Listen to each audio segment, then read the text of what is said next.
Madame, mademoiselle, monsieur, bienvenue à Metro News. Voici les principaux titres qui seront développés aujourd'hui.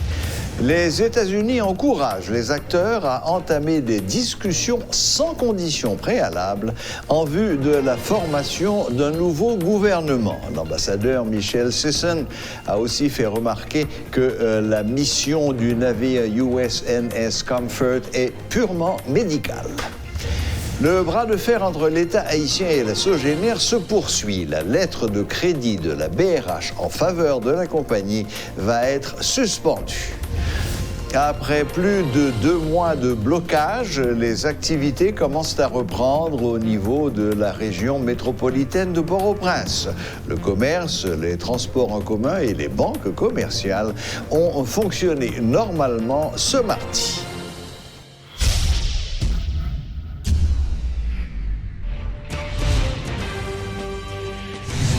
L'ambassadeur des États-Unis en Haïti, Michel J. Sisson, confirme que le navire hôpital Comfort, actuellement en rade de Port-au-Prince, est accompagné de 2 navires de guerre des gardes-côtes américains chargés de l'escorter. Annonçant que les consultations débuteront mercredi à la base Amiral Killick de Bizoton, la diplomate annonce d'ores et déjà des rotations d'hélicoptères entre la terre et le navire pour le transfert des patients devant être opérés. Elle a fait remarquer que la visite du Comfort à Port-au-Prince n'a rien à voir avec la conjoncture politique actuelle et n'est qu'une mission purement médicale. Par ailleurs, Mme Sisson appelle une nouvelle fois à l'ouverture d'un dialogue entre les différents acteurs sans conditions préalables dans le but de former un nouveau gouvernement. Écoutez un extrait de son intervention sur les ondes de Radio Métropole ce matin. Le confort est un déploiement ici en Haïti avec une mission d'assistance médicale conjointement avec le MSPP, le ministère de la Santé publique ici en Haïti. Et nous avons des équipes médicales du navire hôpital Concorde qui se rendent ici en Haïti avec le but de donner accès aux services médicaux gratuits à la base de la garde-côte haïtienne, Killick, et à bord du navire hôpital. Est-ce qu'il y a des officiers qui sont uniquement à bord du bateau, en plus des médecins militaires, pour la protection du bateau, mais la protection de l'équipage? C'est un navire hôpital avec un grand nombre de chirurgiens, des médecins, des infirmières américains. C'est la 5e fois que le Confort a rendu visite ici en Haïti. Beaucoup d'Haïtiens peut-être vont reconnaître le nom de Confort parce que le navire hôpital était ici en déploiement juste après le séisme de 2010. Il y a des médecins à bord le Confort qui sera aussi à la base de la garde-côte haïtienne à Killick à partir de demain mercredi jusqu'à lundi prochain, le 11 novembre, pour la provision des services médicaux gratuits comme le médecin général, le médecin familial, médecine préventive, des examens et traitements dentaires, les examens d'optométrie, les examens des yeux. Il y a des spécialistes en pédiatrie pour les enfants, dermatologie, santé féminine, thérapie physique, etc.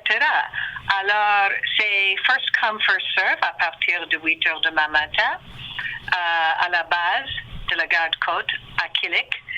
Et en plus, par voie du MSPP, par voie du ministère de la Santé publique, il y avait déjà des recommandations de tous les grands hôpitaux de la région, du département de l'Ouest et évidemment à Port-au-Prince, pour les cas spécialisés, les cas urgents, pour les interventions chirurgiques Alors, il y aura, et vous allez voir, des hélicoptères qui vont faire le va-et-vient pour transporter ces individus qui vont bénéficier des interventions chirurgicales spécialisées à bord du navire hôpital. Le navire a 250 lits, ça veut dire que c'est un hôpital complet de 250 lits sur la haute mer. Vous allez voir aussi deux navires de la garde-côte qui accompagnent le navire hôpital Québec. Alors, vous avez l'hôpital navire Comfort, vous avez les hélicoptères pour faire le va-et-vient, les déplacements des individus pour les traitements chirurgicaux et aussi pour des équipements médicaux. Et du navire de notre garde-côte, c'est une opération très complexe pour offrir des services médicaux gratuits au peuple haïtien. Et c'est dans l'intérêt d'un déploiement dans la région de l'Amérique latine, l'Amérique centrale et les Caraïbes depuis 5 mois. Ça, c'est le dernier stop. Après 5 mois, c'est Port-au-Prince, c'est Haïti. Alors, c'est une tournée qui est intitulée Promesse durable. Et c'est-à-dire que le déploiement fait démonstration, fait témoin de l'amitié, le partenariat, la solidarité des États-Unis avec Haïti et cette amitié, partenariat et solidarité entre les États-Unis et la région. Les États-Unis continuent d'exhorter les acteurs politiques, les acteurs économiques et les acteurs de la société civile ici en Haïti à entamer sans délai ni condition préalable un dialogue inclusif en vue de définir et de mettre en place un gouvernement efficace qui peut servir le peuple haïtien et qui peut répondre aux besoins économiques, sociaux, humanitaires du pays. Les leaders économiques et politiques haïtiens doivent œuvrer de concert pour trouver une solution démocratique, pacifique et constitutionnelle. On voit en ce moment que la situation est très difficile pour beaucoup de communautés. Alors, pour nous, les États-Unis, nous appuyons les aspirations du peuple haïtien à une vie meilleure. Nous reconnaissons que les citoyens haïtiens ont déclaré avoir besoin de quelque chose de mieux. On voit la détérioration de la situation économique et une crise humanitaire assez urgente. Vous avez vu la semaine dernière la déclaration de l'administrateur Mark Green de l'USAID sur la situation en Haïti en réponse à la détérioration des conditions de sécurité alimentaire que nous avons annoncé. La distribution de 2000 tonnes métriques d'aliments de notre stock d'urgence de USAID prépositionné ici en Haïti, qui sont une partie de notre stratégie pour le soutien humanitaire, additionné aux 20 millions de dollars d'aide alimentaire de notre exercice budgétaire pour cette année en cours. Alors, le message des États-Unis est simplement que nous sommes un pays ami, nous sommes un pays voisin et nous appuyons les aspirations du peuple haïtien à une vie meilleure. Une certaine reprise des activités a été constatée dans plusieurs quartiers de la capitale ce mardi, notamment à Delma et à Pétionville. Les routes ont été dégagées, de nombreuses institutions ont fonctionné, en particulier les banques. La circulation était fluide, les petits commerçants ont gagné les rues dans ce climat apparemment calme pour tenter d'écouler leurs produits. Après plusieurs semaines de paralysie des activités, de paisibles citoyens en ont profité pour se ravitailler. Nous sommes en train de sillonner les routes de la capitale. Après plusieurs semaines de paralysie totale des activités, comment se présente la situation ce mardi? L'autoroute de Delma porte encore les stigmates des barricades érigées par les opposants au pouvoir en place. Les rues sont dégagées, mais sur les trottoirs et dans quelques zones, notamment à Delma 32, les résidus des pneus enflammés sont encore visibles. Il est évident que les barricades géantes qui obstruaient la circulation n'y sont plus, mais les voies principales peinent encore à retrouver leur apparence d'avant les événements. Après 2 mois de paralysie, le tableau se présente un petit peu différemment ce 5 novembre. Depuis le carrefour de l'aéroport jusqu'à Pétionville, plusieurs tap-tap assurent le transport en commun et des véhicules privés sont remarqués en assez grand nombre. Les motocyclistes sont nombreux comme d'habitude, ce qui atteste que la circulation est fluide. Des petits commerçants, les marchands ambulants, beaucoup d'entreprises ont ouvert leurs portes, notamment les institutions bancaires, et le nombre de citoyens attendent d'être servis est important. Que ce soit à Pétionville ou à Delma, le constat est le même.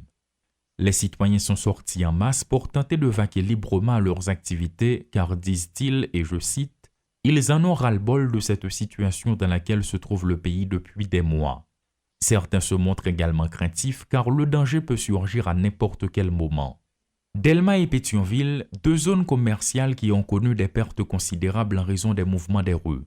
Depuis quelques jours, il n'est plus question de mobilisation mais de barrages, contrôlés par des individus armés qui rançonnent les passants et sont à l'origine d'une paralysie des activités.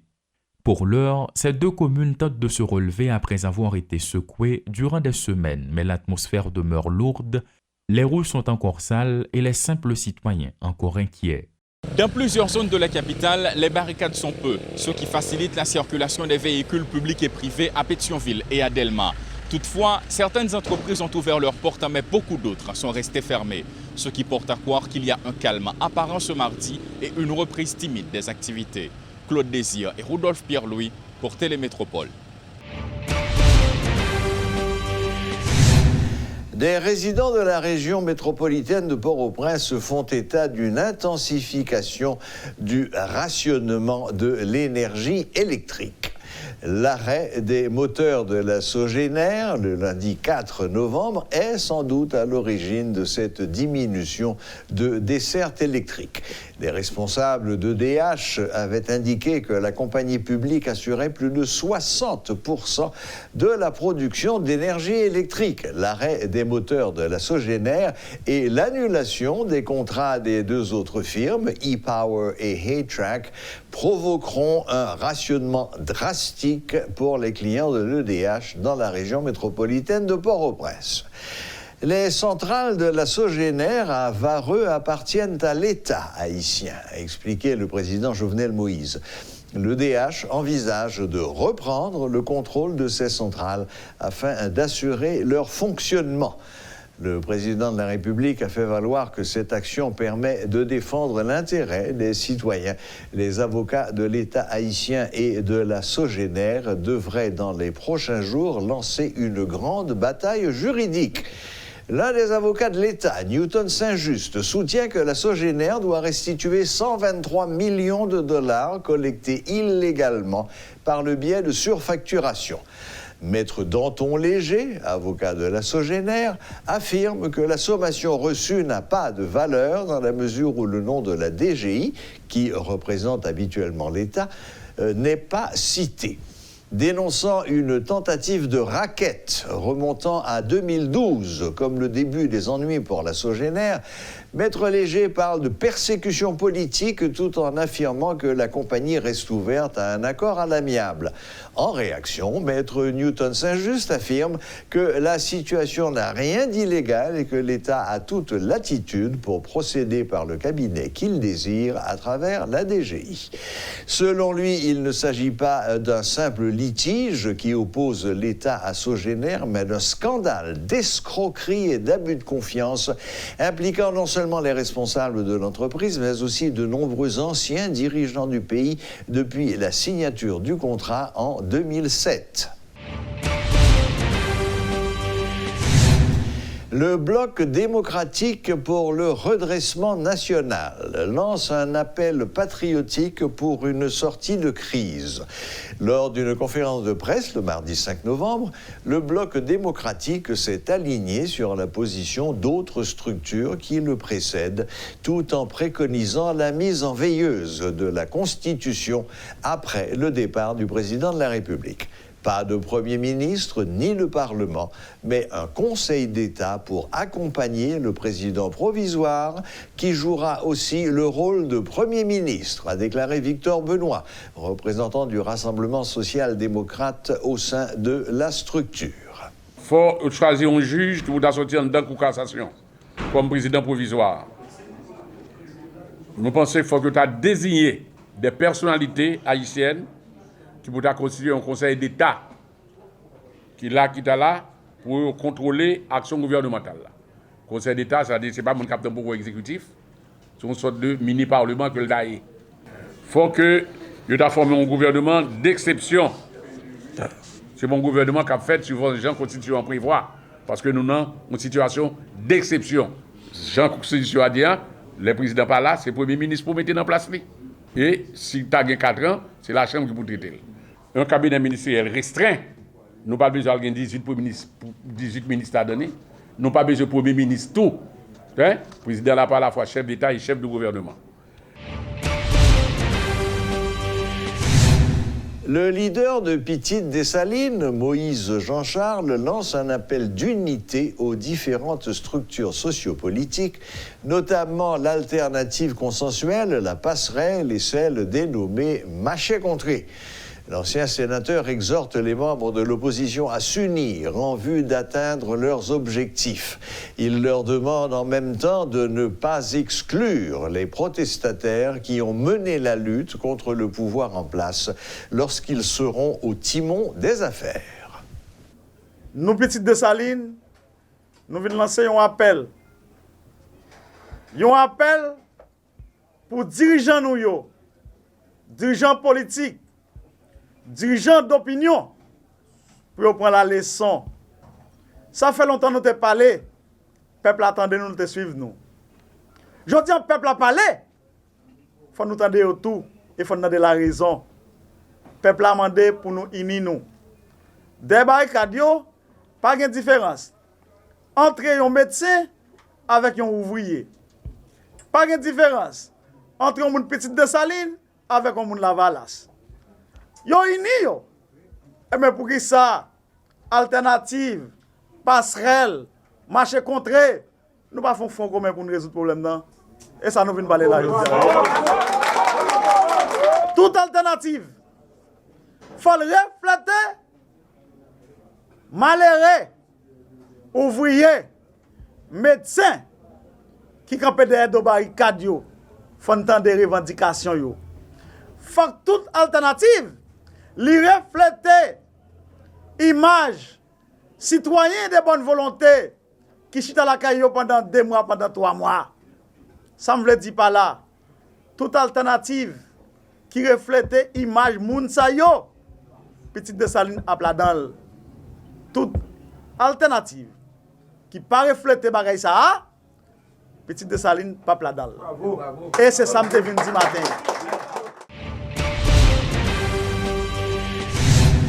L'ingénieur agronome Henri-Christian Louis estime que les différents acteurs politiques doivent s'asseoir afin de trouver une meilleure solution à la crise.